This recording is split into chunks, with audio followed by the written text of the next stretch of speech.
Hello everybody, and in today's video I'm going to be showing you how to replace an alternator, and I'll be demonstrating it on my 2002 Acura TL Type S with 342,000 miles. Now before we get started, I just want to quickly mention that if you check out the description, there will be a bunch of information, links to parts, torque specs, as well as timestamps to better navigate through the video. And if you find this video helpful, feel free to like and subscribe. It certainly helps me out a lot. So why don't we get started?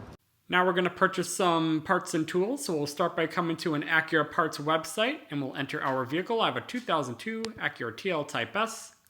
We'll come down to engine, and then lastly alternator. And then here's our alternator. We'll click on that.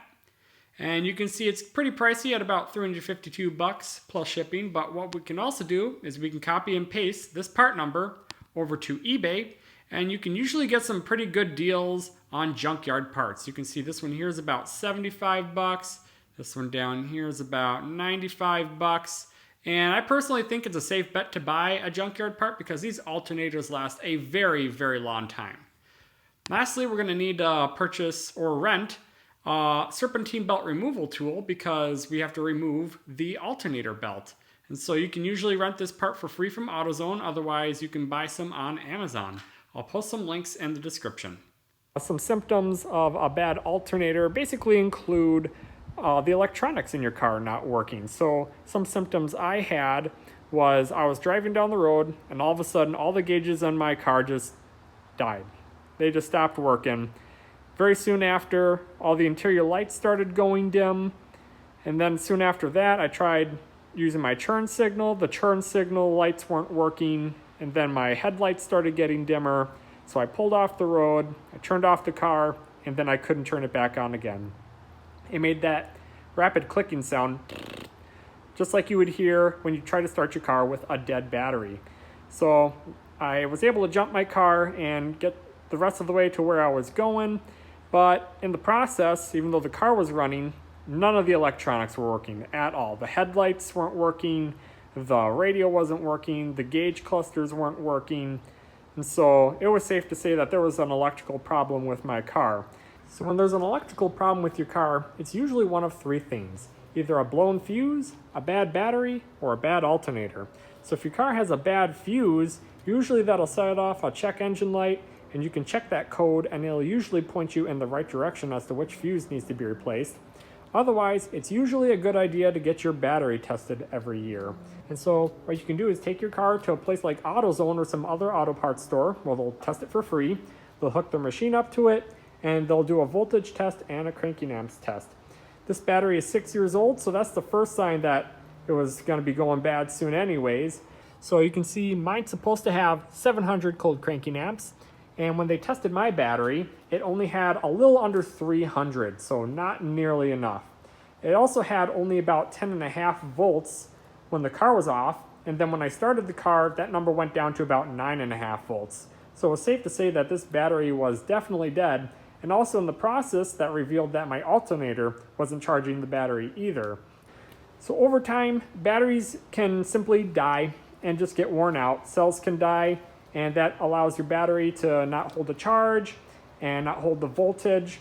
And in contrast, your alternator is trying to work really, really hard to bring the voltage back up to 14.5, but it's not achieving that, and it's working even harder, and it's wearing itself out until it eventually can die.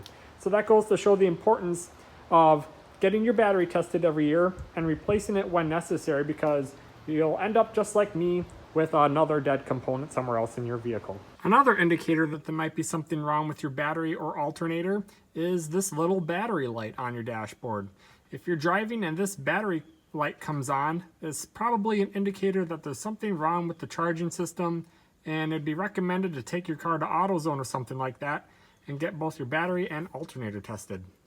So now we're going to do a voltage test on the battery, and I'll just make a note that this is after I got a new battery but before I got a new alternator. And so we're going to take our multimeter, set it to the volt setting. We'll take our multimeter leads and put them to the respective terminals on the battery, positive to positive, negative to negative, and we should get about 12.5 volts. Anything less than 12 volts may be a sign of a bad battery or alternator. Now we're going to start the car and turn off all of the electronics and do another voltage test on the battery. This time the voltage should read about 14.5 volts. If it reads under 13.5 volts, that's a sign that there might be something wrong with the battery or charging system. In a worst case scenario like my car where it dropped from 12.5 to 12 volts, that's a very clear indicator that the charging system is not working, more than likely the problem being an alternator that needs to be replaced. So the first step in the alternator replacement process is going to include disconnecting the battery terminals. So we're going to start with the negative terminal, just tuck that behind. We're also going to do the positive terminal, and these are just a simple 10mm nut holding these terminals on.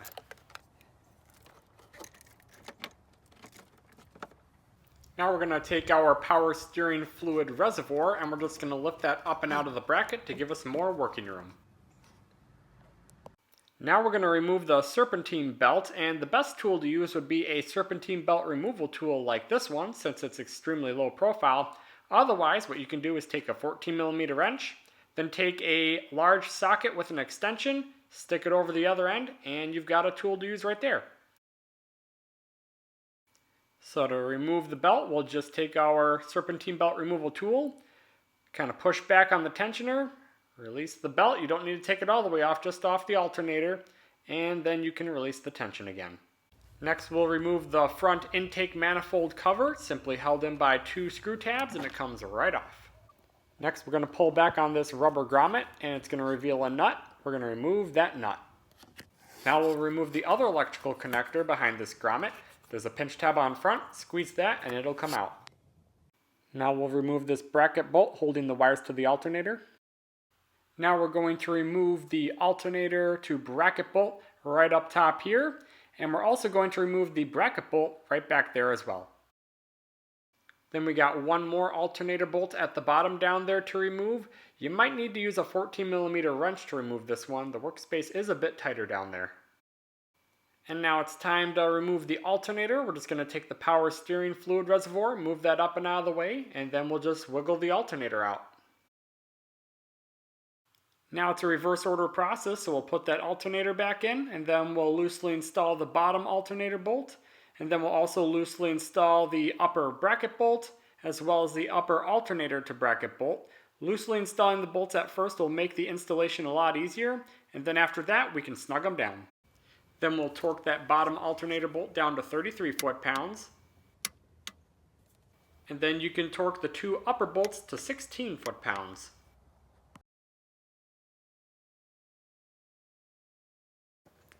And now we're going to slip that serpentine belt back on. Same thing as before. We're just going to push back the tensioner.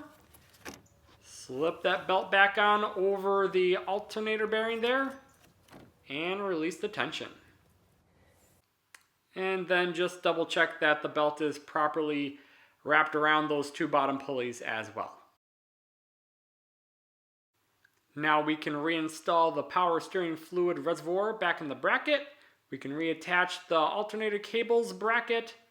We can reconnect that electrical connector as well as the other cable, and we can torque that nut down to 8.5 foot-pounds.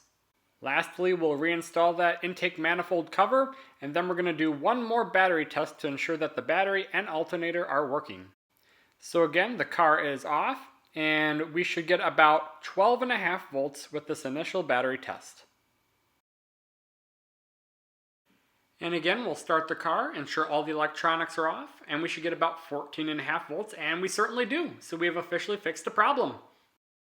Well, thank you all so much for watching my quick alternator video today. I certainly hope you found it insightful, and if you did, why don't you go ahead and click that like button, and also consider subscribing to the channel, and checking out my other videos where I've got a ton of other content showing you how to fix your car.